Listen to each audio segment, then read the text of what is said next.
2019 में लद्दाख को उसका यूनियन टेरिटरी का स्टेटस तो सरकार के द्वारा दे दिया गया, लेकिन आज 5 साल पूरे हो चुके हैं, लेकिन लद्दाख आज भी अपनी ग्रास रूट लेवल की डेमोक्रेसी का इंतजार कर रहा है। और इसी ग्रास रूट लेवल की डेमोक्रेसी की डिमांड कर रहे सोनम वांगचुक ने फाइनली अपना जो अनशन है वो तोड़ दिया है, क्योंकि होम मिनिस्ट्री की तरफ से अश्योरेंस दिया गया है सोनम वांगचुक को कि लद्दाख जो अपने 6th शेड्यूल की डिमांड बहुत दिनों से कर रहा था, उस डिमांड को यहां पर पूरा किया जाएगा, ताकि ऑटोनोमस डिस्ट्रिक्ट काउंसिल और अपने क्षेत्र के ट्राइबल एरियाज को रिजर्व्ड शेड्यूल एरियाज को डिक्लेयर करने की यहां पर अथॉरिटी लद्दाख को, उसके प्रशासन को और लद्दाख के लेफ्टिनेंट गवर्नर को दी जाएगी। तो आज के इस वीडियो में हम लोग डिटेल में और आसान भाषा में यह समझने की कोशिश करेंगे कि सोनम वांगचुक लद्दाख के लिए 6th शेड्यूल की डिमांड क्यों कर रहे थे, इस 6th शेड्यूल का मतलब क्या होता है, और अगर ये 6th शेड्यूल का स्टेटस लद्दाख को दे दिया जाता है तो ऐसे कौन से फायदे और प्रिविलेज लद्दाख को मिलेंगे कि वो डेवलपमेंट की चरम सीमा पर पहुंच सकता है, जो डेवलपमेंट लद्दाख ने पिछले 70-75 सालों में नहीं देखा है।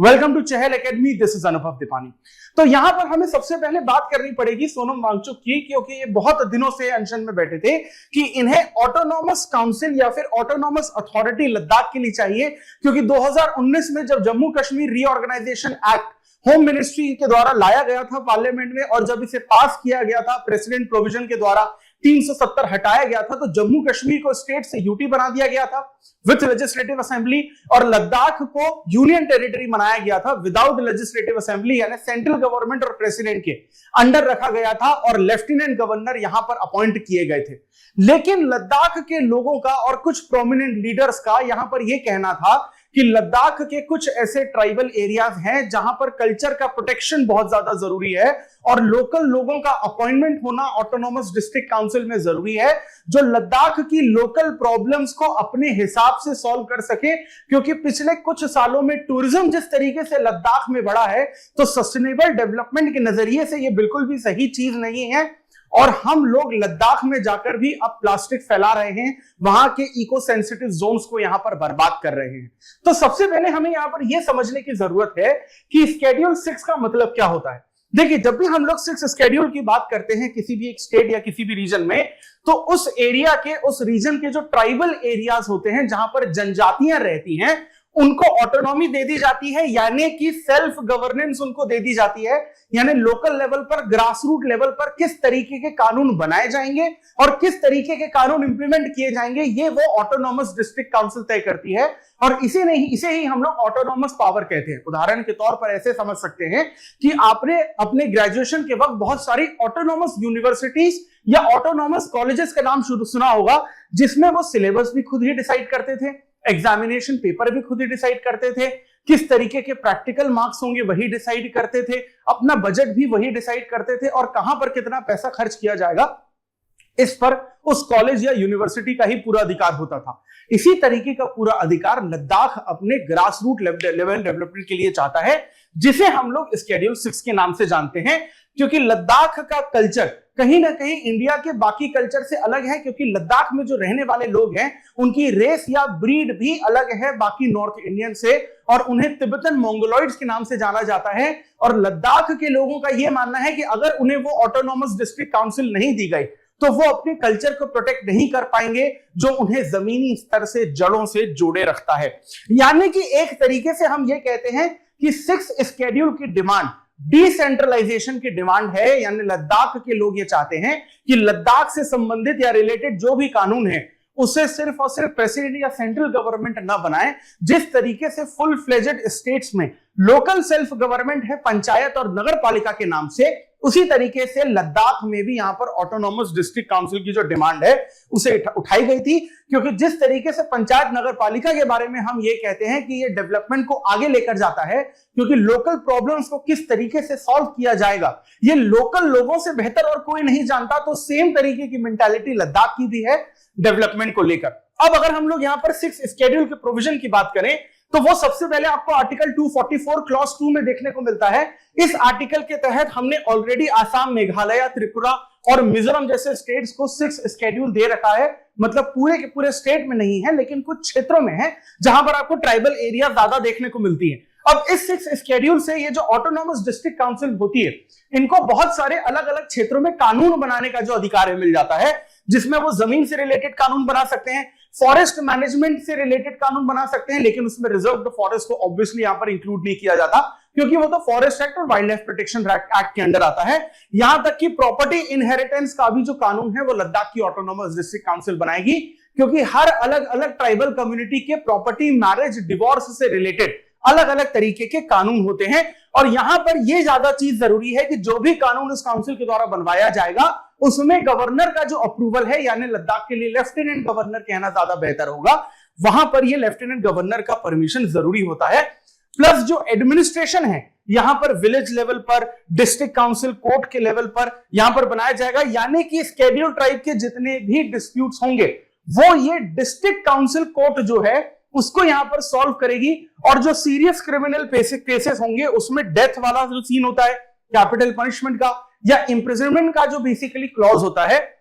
वो इस लोकल कोर्ट के द्वारा ही यहां पर पूरी तरीके से सॉल्व किया जाएगा। ये बेसिकली यहां पर 6 शेड्यूल के अंदर कहा जा रहा है। लेकिन जो बड़े सीरियस क्राइम में, ऑफेंसेस में पनिशमेंट होंगे उसमें 6 शेड्यूल में यह कहा गया है कि गवर्नर जो है वो हाई कोर्ट से सजेशंस लेकर गाइडलाइंस को लोकल लेवल पे इंप्लीमेंट करेगा। यानी ऐसा भी नहीं है कि डिक्टेटरशिप शुरू हो जाएगी इस काउंसिल के नाम पर। हाई कोर्ट का और गवर्नर का पूरी तरीके से यहां पर इंटरफेरेंस रहेगा ही रहेगा। अब जब हम लोग यहां पर ऑटोनॉमस डिस्ट्रिक्ट काउंसिल की बात करते हैं जो ट्राइबल एरियाज में है, यहां पर हर एक एरिया में अलग अलग शेड्यूल ट्राइब आपको अलग अलग डिस्ट्रिक्ट में देखने को मिलता है। और लद्दाख में अगर 6 शेड्यूल आता है तो इसका मतलब ये नहीं है कि लद्दाख, पूरे के पूरे लद्दाख के लिए एक ही ऑटोनॉमस डिस्ट्रिक्ट काउंसिल होगा। अलग अलग डिस्ट्रिक्ट में, अलग अलग प्रोविजंस में, प्रोविंसेस में ट्राइबल्स के लिए अलग अलग यहां पर डिस्ट्रिक्ट काउंसिल बनाई जाएंगी, जिनका जो रिकॉग्निशन है वो लद्दाख के लेफ्टिनेंट गवर्नर के द्वारा किया जाएगा, क्योंकि बॉर्डर चेंज करने की अथॉरिटी और नाम चेंज करने की अथॉरिटी, जिलों या फिर शहरों के नाम चेंज करने की अथॉरिटी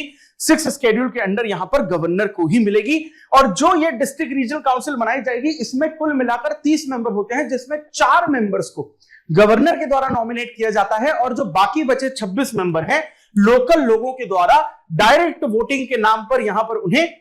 इलेक्ट किया जाएगा। अब रेवेन्यू और इंफ्रास्ट्रक्चर की अगर बात करें तो ये सारी की सारी अथॉरिटी ऑटोनॉमस डिस्ट्रिक्ट काउंसिल के पास आ जाएगी। इसमें हम लोग अलग अलग चीजें जैसे लोकल सर्विसेज में school, health facilities, market, road, transportation, ये सारी चीजें ऑटोनॉमस डिस्ट्रिक्ट काउंसिल यहां पर करेगा। लेजिस्लेटिव एप्लीकेबिलिटी यहां पर रहेगी, यानी कि जो सारे के सारे स्टेट लॉ के, स्टेट गवर्नमेंट के लॉ हैं या पार्लियामेंट के लॉ हैं, जरूरी नहीं है कि वो लद्दाख में इंप्लीमेंट होंगे। 6 शेड्यूल के बाद कौन से कानून बनेंगे और कौन से लागू होंगे ये आपकी ऑटोनॉमस डिस्ट्रिक्ट काउंसिल के द्वारा ही पूरी तरीके से तय किया जाएगा। साथ ही साथ यहां पर एक इन्वेस्टिगेशन कमीशन भी रहेगी जिसके हेड खुद लद्दाख के लेफ्टिनेंट गवर्नर रहेंगे और मोस्ट कॉम्प्लिकेटेड इश्यूज पर डायरेक्ट यहां पर गवर्नर का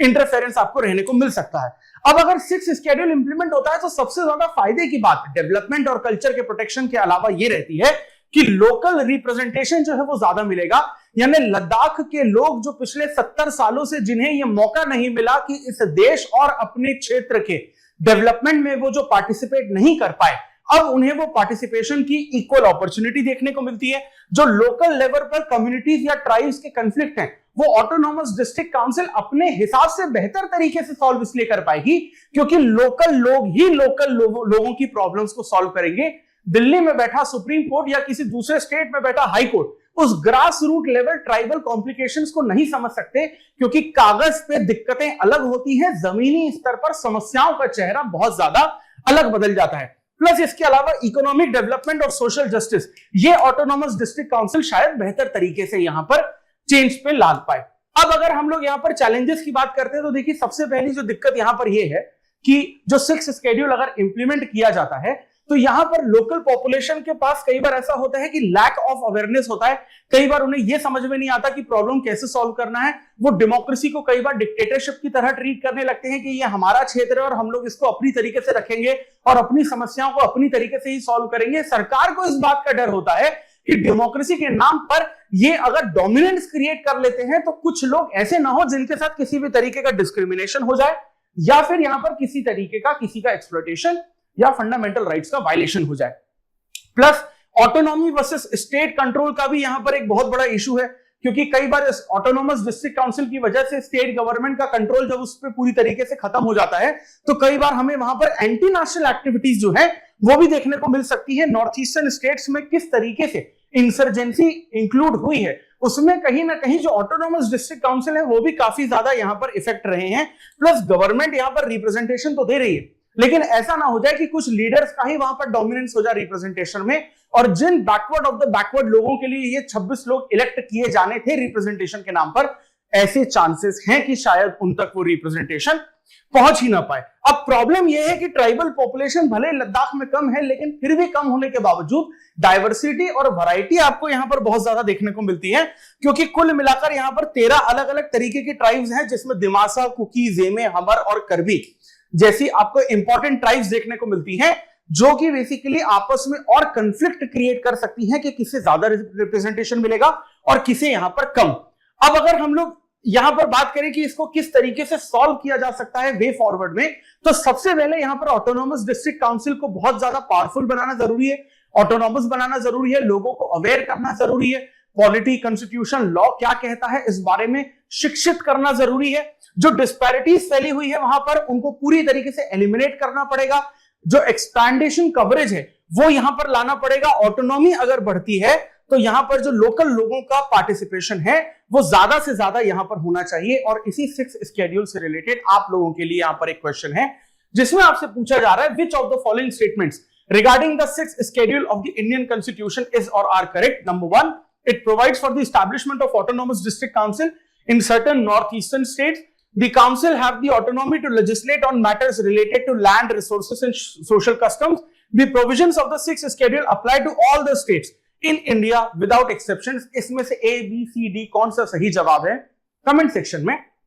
जरूर बताइए। और अगर आप चाहते हैं कि ये जो 6th schedule की अवेयरनेस है, ये लद्दाख की जो प्रॉब्लम है वो देश के हर नागरिक तक पहुंचे और लद्दाख के लोग इस तरीके के चैलेंजेस, इश्यूज के लिए और ज्यादा से ज्यादा अवेयर हो सकें, और कम से कम इस देश के लोग लद्दाख के 6th schedule के फेवर या अगेंस्ट में अगर अपना पॉइंट ऑफ व्यू बना पाए, क्योंकि लद्दाख भी भारत का एक अभिन्न हिस्सा है, तो उसकी समस्याएं सिर्फ लद्दाख की नहीं हमारे पूरे देश की है। और अगर आप लद्दाख की समस्या को देश के हर नागरिक तक पहुंचाना चाहते हैं तो उसके लिए इस वीडियो को ज्यादा से ज्यादा लाइक और शेयर करिए। और इसी तरीके के कंटेंट को अगर आप लगातार कंज्यूम करना चाहते हैं जो आपकी यूपीएससी सिविल सर्विसेज एग्जामिनेशन की प्रिपरेशन को और आसान बनाएगा, so for that please stay tuned to Chahal Academy and do subscribe the channel. This is Anubhav Dipani signing off. I'll see you in the next video. Thank you very much.